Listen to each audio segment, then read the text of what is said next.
If the trainee has not yet commenced training on the desired syllabus, you will need to firstly click File and then select Begin New Syllabus. Select the desired syllabus from the drop-down list and then click OK.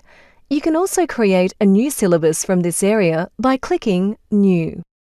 You can now commence completing the lesson record for the first lesson in the syllabus by clicking on the plus symbol beside the syllabus and then clicking on the first lesson, which appears in yellow, or by clicking File and then selecting Start New Lesson and selecting the desired lesson from the drop-down list.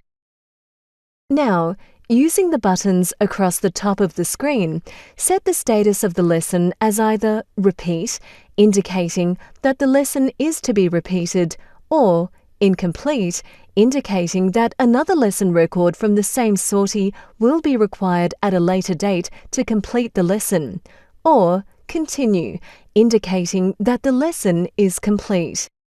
Each element may be assessed and the assessment score entered in the Assess column. The SS column indicates the standard required to be achieved by the end of the syllabus, and the Ones column indicates the standard required to be demonstrated for successful completion of this lesson.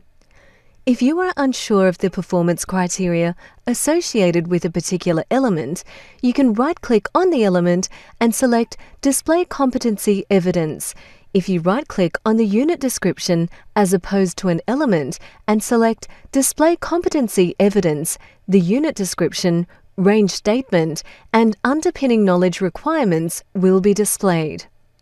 Notes can be entered either beside the relevant element or in the General Notes area at the bottom of the screen. Be aware that notes written beside the elements will not be visible if the lesson record is printed. All lesson details must be completed, including the date, instructor, aircraft route, landing and approach locations. Flight time must be entered in the dual or solo, day or night box, along with any instrument time in flight, briefing time, and the number of crosswind takeoffs or landings.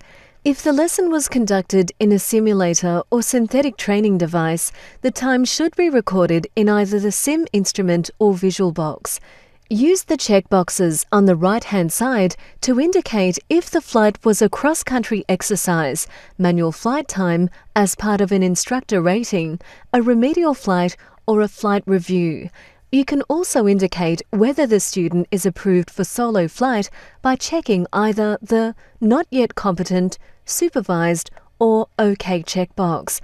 After clicking Save, you can print or email the completed training record using the buttons at the bottom of the screen.